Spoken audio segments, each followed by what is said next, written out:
It is one of the most famous shipwrecks in the world, partly due to the events themselves, and partly due to an order given during it, which would ring down the decades and came to prominence during the most famous sinking of all time. It is remembered and honoured in song, poem, and regimental tradition as a symbol of ultimate sacrifice and discipline in the face of impossible odds. And among those who made a sacrifice were a number of troops from this region. Our story does not begin on that fateful night off the coast of South Africa, though, but some 7 years before, with the birth of the doomed ship herself, HMS Birkenhead. By the 1840s, the age of wooden ships powered by sail was rapidly coming to a close. They had served countless nations, and especially Britain, very well, leaving them virtually unquestioned in terms of naval power and helping build the rapidly expanding British Empire. But as technology and weapons changed, so must they.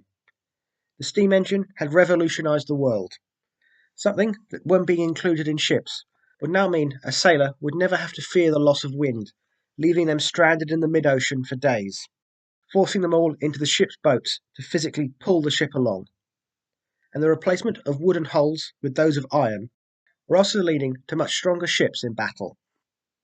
It was into this changing world the Royal Navy began to update their fleet. The Birkenhead was originally going to be called HMS Vulcan, after the Roman god of fire and metalwork.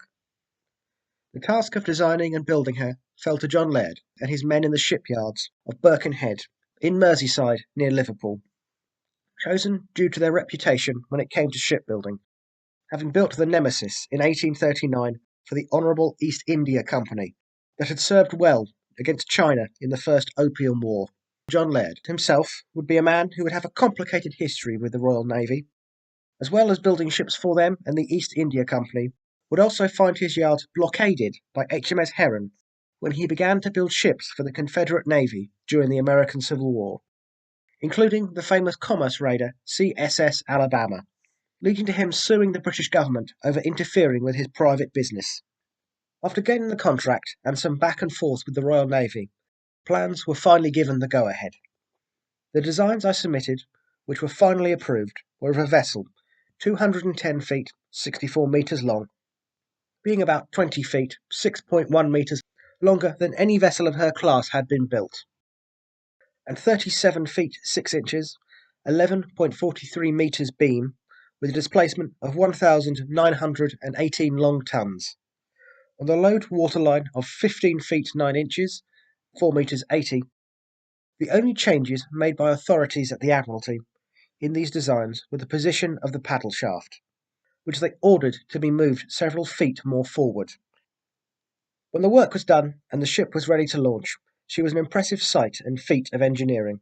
The 1,918 tons soon increased to 2,000 when fully loaded.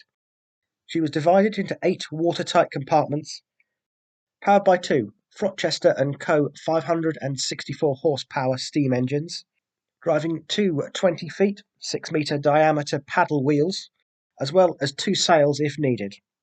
She was armed with 2 96-pounder pivot guns and 4 68-pounder broadside guns, finished off in true naval fashion with the ship's figurehead, this one of the god Vulcan. A nice touch, but ultimately a bit of a waste of time, as by the time she was launched on the 30th of December 1845, she had been renamed HMS Birkenhead in honour of the town she was built in. Her maiden voyage came shortly after, in 1846, being taken down to Portsmouth, where she then spent several months languishing in port before being put to work on various jobs around Britain.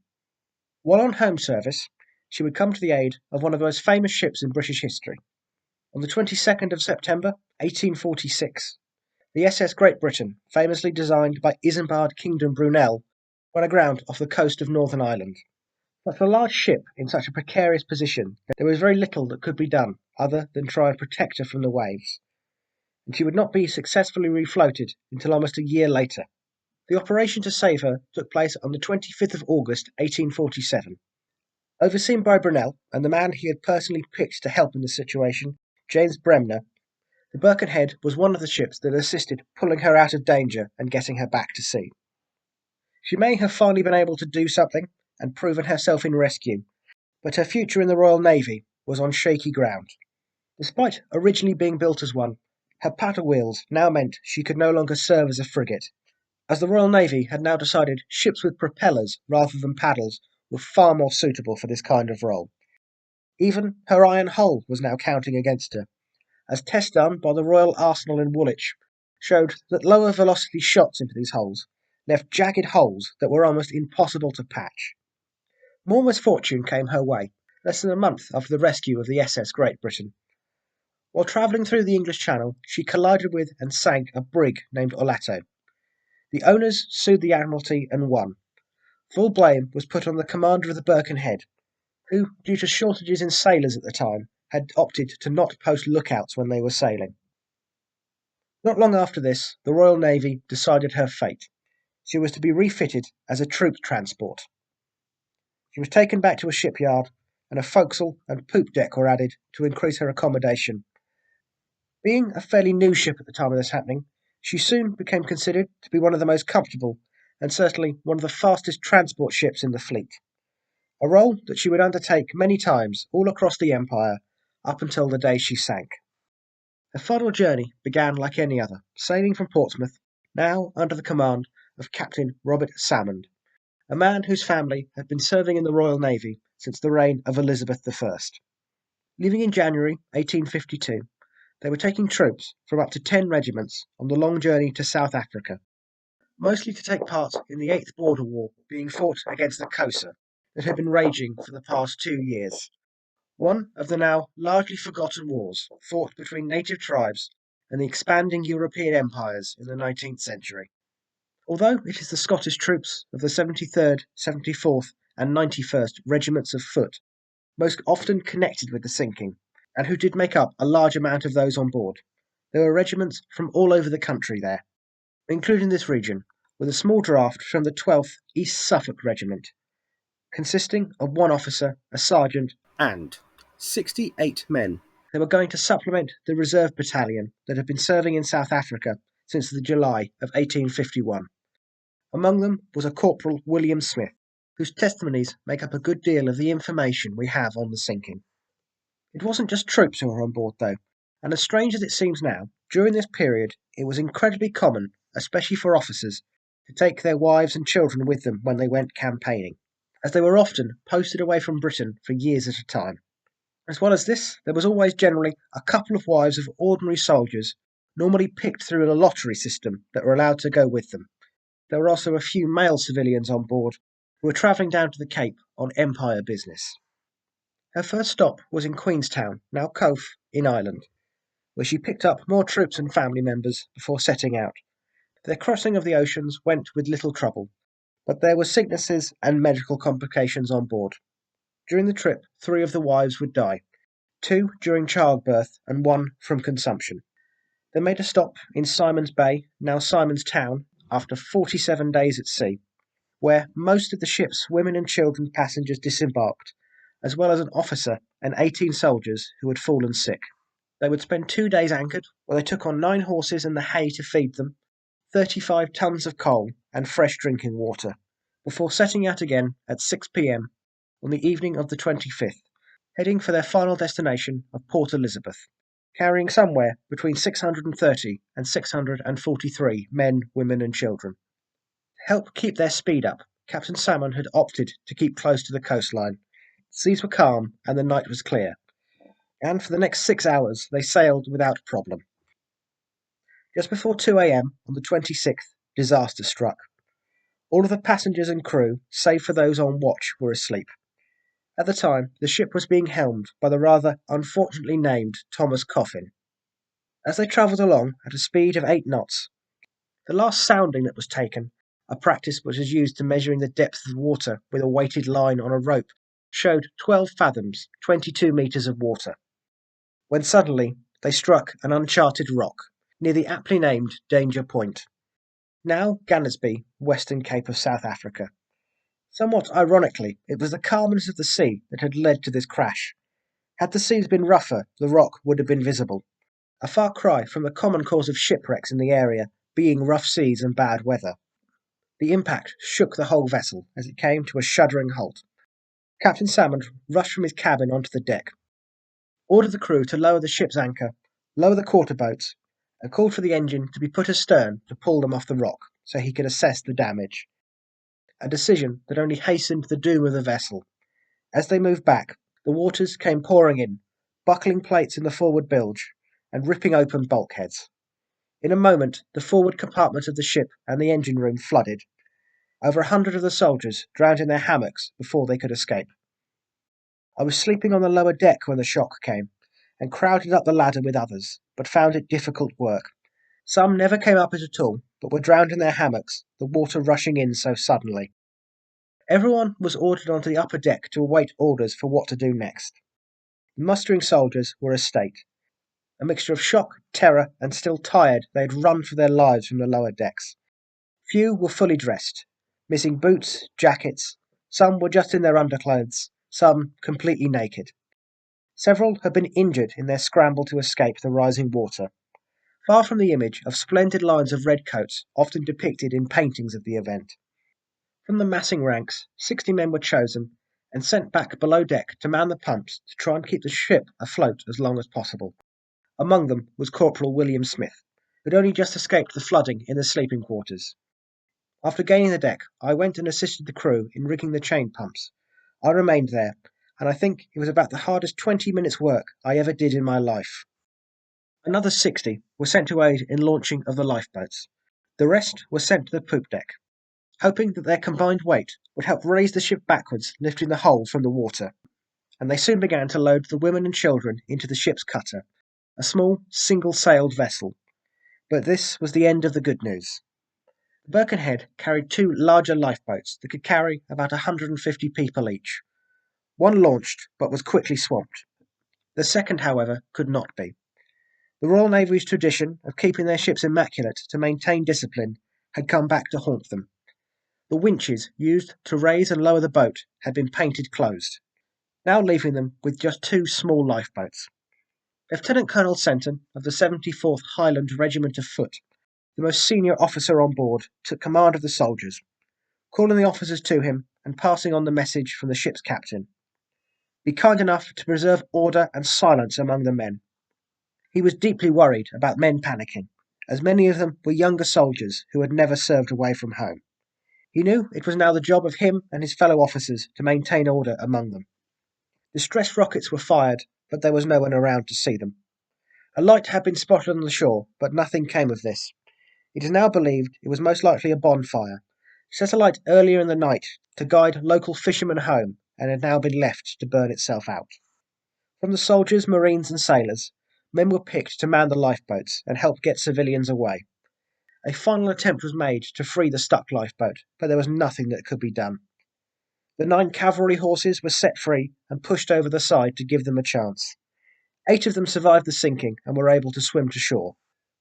With all the women and children loaded and safe, the men stood in their place, waiting their turn to see how many of them could be loaded onto the lifeboats, and a few were called forward. Among them was Ensign Alex Russell. I have been unable to find which regiment he belonged to.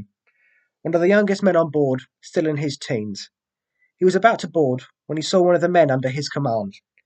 His wife and child had already been placed into a boat, and not wanting them to be without him, he gave up his space to the man, and returned to the other waiting soldiers. He would not survive the sinking. Below decks, the battle to try and save the ship was being lost. The pumps were just not good enough to keep the ship afloat, and the men simply had nothing left to give. The order was given for them to make it back to the top decks and join the evacuation, but moments later the ship broke open. In the chaos to get back to safety, many lost their lives. We all worked like Trojans. I remained below the whole time. I know very little about what happened on the deck during this time. I think I was the only man that ever came up again from the pumps. 10 minutes after the collision, the ship hit the rock again, this time directly underneath, puncturing the hull. Cracking sounds were heard, and then the ship broke in half, just aft of the mainmast. The funnel crashed over the side, and the already damaged front of the ship sank almost immediately. The aft section was now the only thing still afloat. In the chaos, Captain Salmond called out, "All those who can swim, jump overboard and make for the boats." Realizing the disaster this would cause, Lieutenant Colonel Seaton stepped forward, drew his sword and ordered his soldiers to stand firm. Had he let them go to the boats, they would have immediately swamped them, leading to the deaths of the women and the children on board. All but 3 men obeyed him, jumping overboard, never to be seen again. As he and the other officers kept the men in place, it is here the immortal words that echoed down the years were meant to have come. Women and children first. The aft section of the ship remained afloat for about another 10 minutes, before eventually breaking up and slipping below the waves, dumping all into the water. It had been no more than 25 minutes since the Birkenhead had struck the rock, and now, other than her topmast sticking out of the water, she had vanished forever. They were about 1.5 miles from shore. Some soldiers attempted to make the swim for land, but few made it, falling victim to the darkness, the hidden rocks, the dense seaweed, and of course many simply just couldn't swim.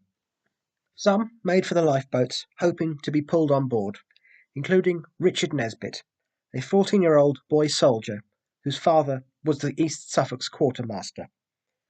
I have a very clear and distinct recollection of that occurrence. I saved myself by making for and fastening on to one of the boats, to which I clung for some time and was eventually pulled on board. We were afterwards picked up by a schooner Lioness, and I never shall forget the great kindness of Captain and Mrs. Ramsden to all the survivors, men, women, and children. I don't think half an hour could have elapsed from her sinking until she broke up. Others clung to wreckage in hope of rescue, a false hope for many, whether it was exposure, drowning, or the great white sharks in the area. One by one, men slipped under the water, never to be seen again. The sharks would plague them for hours, preying mostly upon the naked men, as the flapping uniforms in the water seemed to put them off. After that night, locals in the area would nickname great white sharks Tommy Sharks for many years to come. It wouldn't be until hours later that the schooner Lioness came across the ship's cutter and other smaller lifeboats, taking the women, children, and the few men on board, and then heading for the site of the wreck to see what they could do. They were joined by other vessels, another schooner, the Seahorse, and a whaling boat, spent hours searching for survivors. Of the entire ship's company, only 80 were saved in the lifeboats in this manner, although one had been able to make it to shore and beached near the Bot River, where the survivors were being looked after by locals. The rescuers pulled survivors from around the wreck, including 40 men who had spent the night holding on to the ship's topmast. Others had formed makeshift rafts out of wreckage to keep themselves from the water and the sharks. But as few as 68 men survived in the icy waters themselves. Exactly how many people were on board the night of the sinking is unknown.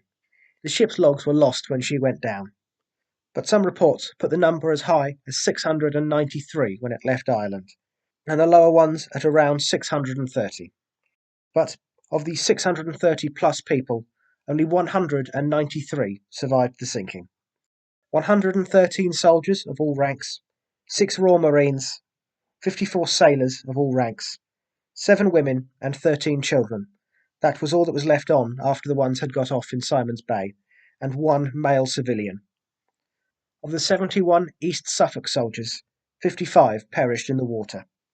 Over the following days, a few bodies would wash up along the coast and were buried locally, but most were lost without trace. For those who had reached the shore, the struggle was not exactly over yet. They were still many miles from any help.